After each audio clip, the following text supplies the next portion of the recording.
Hello everyone, today we will learn about the nutritional requirement in ICU patients. जो ICU patients होते हैं उनको proper nutrition मिलना is very important, otherwise उनकी recovery slow हो जाएगी एंड डिलेड हीलिंग होगी।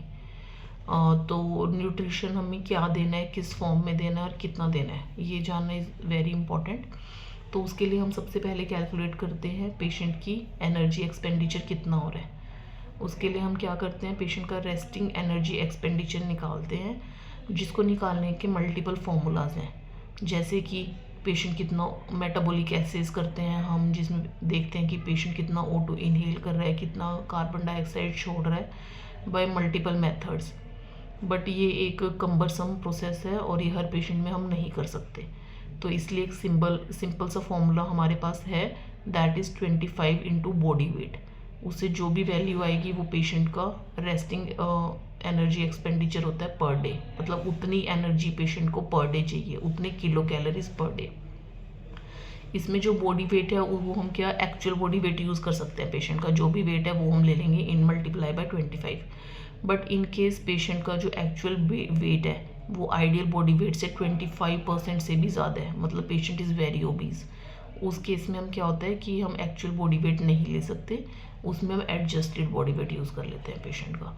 तो जो भी वैल्यू आएगी 25 इंटू बॉडी वेट करके, that is total expenditure in kilo calories per day. तो हमारे पास एक वैल्यू आ गई कि पेशेंट को कितनी एनर्जी चाहिए पर डे।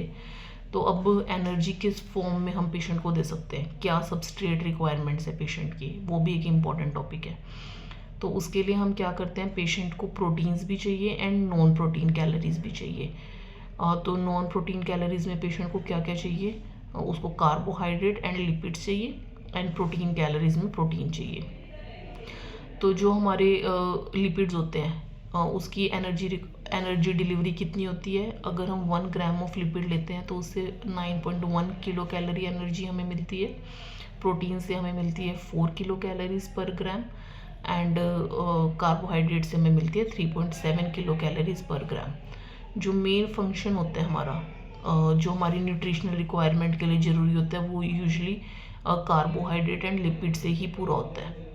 जो प्रोटीन का मेन रोल क्या होता है, वो प्रोटीन स्ट्रक्चर, मतलब या तो कोई मसल फॉर्मेशन में हेल्प करेगा, स्ट्रक्चर फॉर्मेशन में, एंजाइम फॉर्मेशन में हेल्प करता है, प्रोटीन का मेन रोल वो है।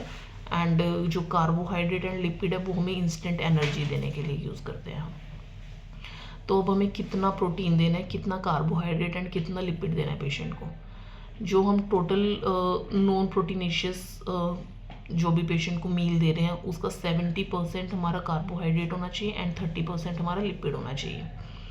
जो कार्बोहाइड्रेट है वो यूजुअली हमारे पास स्टोर में नहीं होता, तो इसलिए हमें जो भी हम कार्बोहाइड्रेट लेंगे वो इंस्टेंटली यूज़ हो जाता है। एंड जो हमारा ब्रेन है उसका main energy source is carbohydrate, तो इसलिए कार्बोहाइड्रेट देना इज़ इम्पॉर्टेंट। लिपिड्स जो होते हैं वो लिपिड्स जो एडिपोज टिश्यू है उसमें स्टोर की फॉर्म में भी रह सकता है, वहाँ से भी हम यूज़ कर सकते हैं लिपिड्स को। यूजुअली क्या होता है कि लिपिड्स हमारे एडिपोज टिश्यू में स्टोरेज की फॉर्म में है, बट जो एक सिंगल लिपिड है दैट इज़ लिनोलिक एसिड, वो एक असेंशियल लिपिड है जिसकी फॉर्मेशन हमारी बॉडी नहीं कर सकती, इसलिए हमें वो बाहर से देना ही पड़ेगा। ये 18 कार्बन का पॉली अनसैचुरेटेड फैटी एसिड है जो हम बाहर से देंगे पेशेंट को।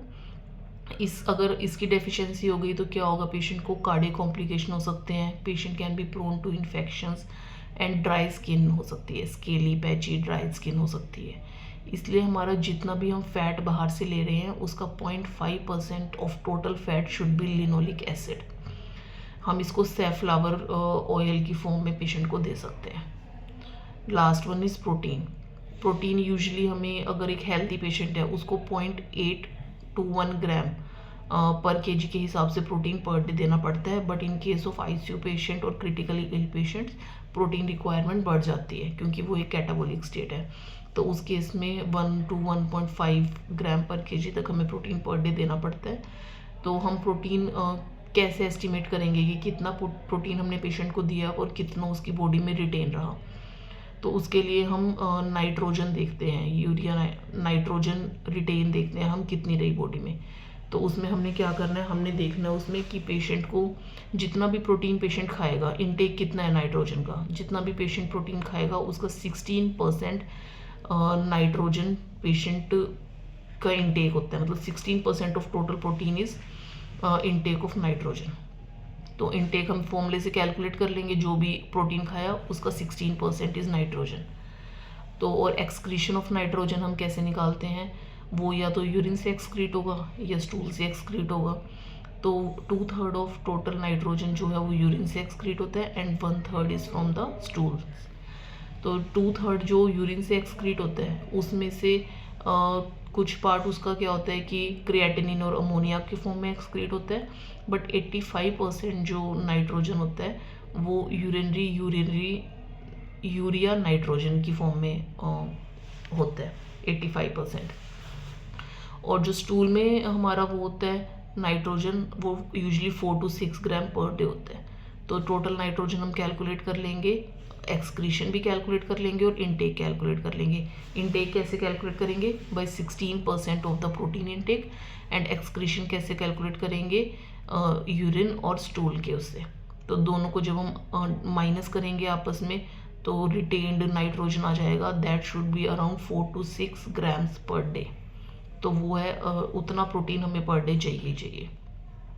तो मतलब नाइट्रोजन बैलेंस कैलकुलेट करते हैं, इनटेक से माइनस कर देते हैं जितना एक्सक्रीट हो गया, तो जो बैलेंस बचा that is nitrogen balance and that should be around 4 to 6 gram per day. उसके अलावा हमें क्या चाहिए न्यूट्रिशन में, वाइटामिन चाहिए। वाइटामिन में हमें क्या चाहिए, विटामिन ए चाहिए, B1 चाहिए, B12 चाहिए, B6 चाहिए, फॉलिक एसिड चाहिए। उसके अलावा विटामिन सी, डी, ई के सब कुछ हमें असेंशियल होते हैं, ये बाहर से ही लेने पड़ेंगे। And next one is trace elements चाहिए। ट्रेस एलिमेंट्स क्या होते हैं, जो कि लेस देन 50 माइक्रोग्राम पर केजी मतलब हमें चाहिए, जिसकी रिक्वायरमेंट है। तो उसमें क्या आता है, iron, iodine, copper, selenium, zinc, वो सब भी हमें बाहर से लेना पड़ेगा। तो ये सब रिक्वायरमेंट हमें आईसीयू के पेशेंट में फुलफिल करनी है to decrease the chances of infection and boost the immunity and fasten the recovery of the patient. Thank you.